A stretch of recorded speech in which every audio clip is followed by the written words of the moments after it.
Warning, the following video contains false information and is meant for entertainment only. It also contains violence, sexual conduct, profane fucking language and annoying robotic text-to-speech voices. If you are offended by any of the above, get a fucking sense of humor. Your discretion is advised.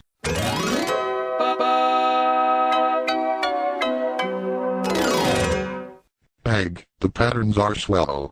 Konnichiwa my fellow Bunyan badasses, my name is Ranma Saotome, the toughest foot fighter in Japan, and today I am going to explain to you why I declined the part of Howard Langston in the 1996 holiday comedy Jingle All the Way. Hi YouTubers, before a certain Austrian action star was eventually chosen for the role, they wanted yours truly to star in this delightful holiday romp. At the time my Swell anime series was at the height of its popularity in Japan during the mid-90s, my OVA and movie series had just wrapped up and I was ready to branch out to a wider audience.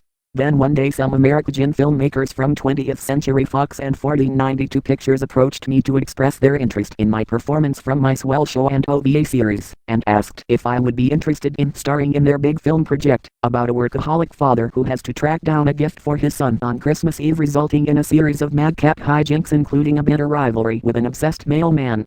The film would be called Jingle All the Way, which I opted to extend to Jingle Your Balls with My Toes All the Way, one of the many shot down suggestions that I made for the film, but we'll get to that part soon enough.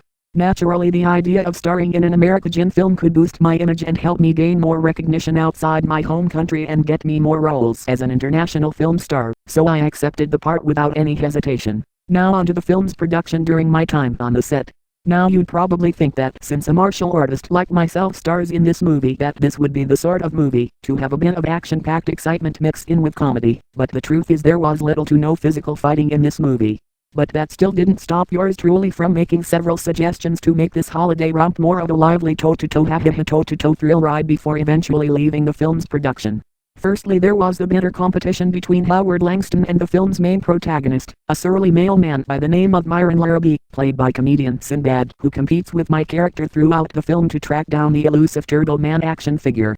I suggested to extend the rivalry between these two by having Myron be a fighter and try to counteract my anything goes podophilic martial arts with his own style, called anything goes postal rage service ninjutsu, using various ninja-type fighting techniques like tossing letters like shuriken, letter openers as kunai blades, and even using his heavy bags full of mail as nunchaku. Then of course there would be his ultimate attack called the Special Delivery Package Disaster Boom, where he threatens to blow up the establishment with a bomb if he does not get the Turtle Man. And even though all the ninjutsu stuff was cut out, the director liked the idea of a scene with a bomb threat, so it was nice to know that at least one of my ideas went into the film. Next is the scene where Howard follows a mall Santa to a factory of other mall Santas in the hopes of getting a Turtle Man doll, but ends up getting shoppy merchandise, resulting in a big comical fight scene with a bunch of angry Santas, including a big wrestler Santa. This was personally my favorite part of the movie, as it matched the kind of comedic energy that I am accustomed to performing, and naturally I wanted to expand on it. I suggested that the fight scene with the Santas went on for much longer and was more action-oriented, with all the Santas, including the Vern Troyer mini-me Santa, all fought in an anything-goes martial arts style called Santa Sumo, or Kringle Foot, whichever sounds catchier. This fight scene would have been the perfect opportunity to have one of my signature techniques, the Kachu Tenshin and Ahigurikam, better known as the chestnuts roasting on an open fire fist attack, to live up to its full potential by taking out an army of angry mall Santas. Sadly, they said the scene I was asking for would have taken runtime and effects that would have exceeded the film's budget. Also, there was no time to fit in the proper fight choreography to perform such a scene anyway. Oh fucking well. Next is the scene where Howard and Myron meet each other at a cafe to patch up their differences before the bitter rivalry starts up again. I thought of coming up with a romance scene where Howard uses his ability to change into a female to try and patch things up with Myron. And this would result in me ripping off Myron's shirt and giving him the most awesomest soul scrub ever conceived, and it would sound like rub your chest hairs feel so good between my toes, yanking off your boots and giving your sweet pedalage a rub down like both. I can definitely feel the tension in your souls. You carry such a heavy burden, my friend. I, however, appreciate what you do for your country, and this is how I express it. DW Forever 91 originally wanted to make this video before the Miss New Year Goes To video featuring my sweet Academy-chan last year. Well, better late than never. Using your mail and whatever remains of the fourth wall as Tilda's bag. Hi, that would have been day so swell. And although the film's director Brian Levitt was a big fan of my show, he stated that the scene would have been taken out of context for common viewers who are unfamiliar with Ranma 1/2, and that they were trying to appeal to a more family-friendly audience. Plus I was starting to make Sinbad feel very uncomfortable, as he suspected that I was an open cross-dresser or something. Oh sweet Lilith, how close-minded can one American actor get? Next was the scene where Howard sneaks into the house of his next-door neighbor Ted Malton, played by the late Phil Hartman. You may remember him from such swell anime roles like Troy McClure and Lionel Hutz from The Simpsons, and as JJ the Cat from the Disney version of Kiki's Delivery Service. And now with that little in-joke out of the way, let's get back to the scene in question. When Howard contemplates stealing Ted's Turtle Man doll before deciding to do the right thing and put it back, just then a rampaging reindeer comes in to confront Howard and trounce on him for trespassing.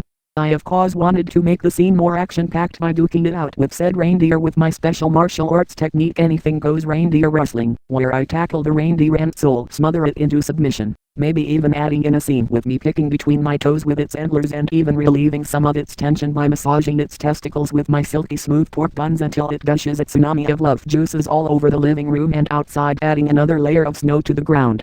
Bag, hi, that would have been day so swell.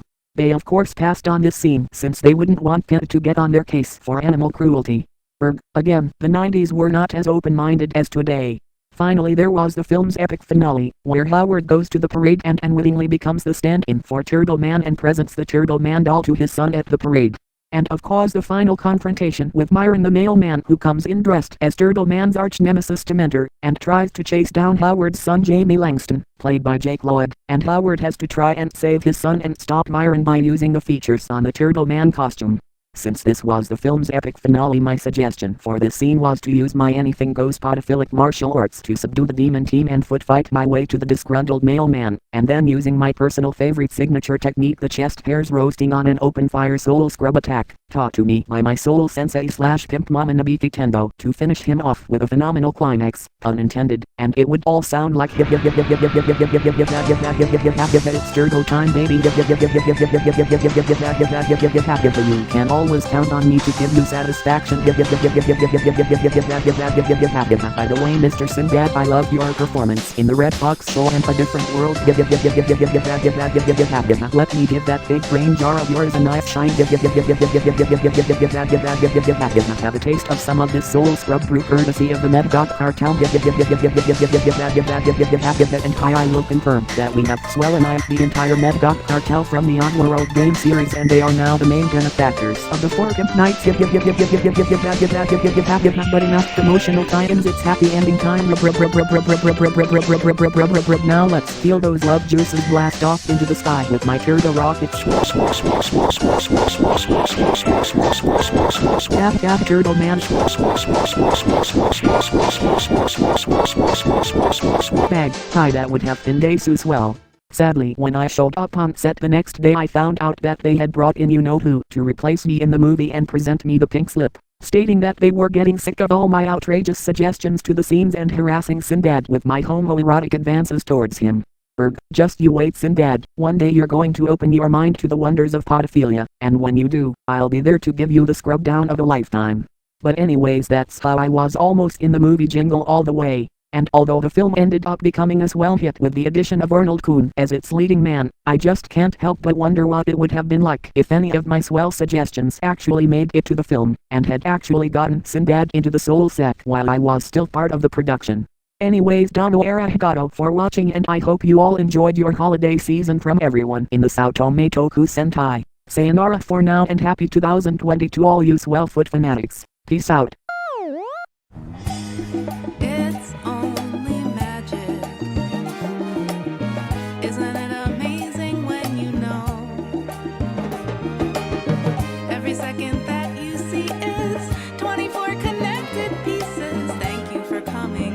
For staying. Thank you for watching the show. なるほど、これを見たまえ。今のままでは同時の亀。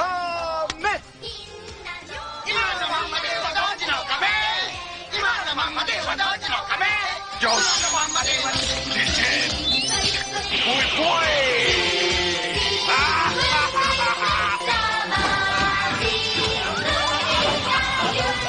アルナミン V トニック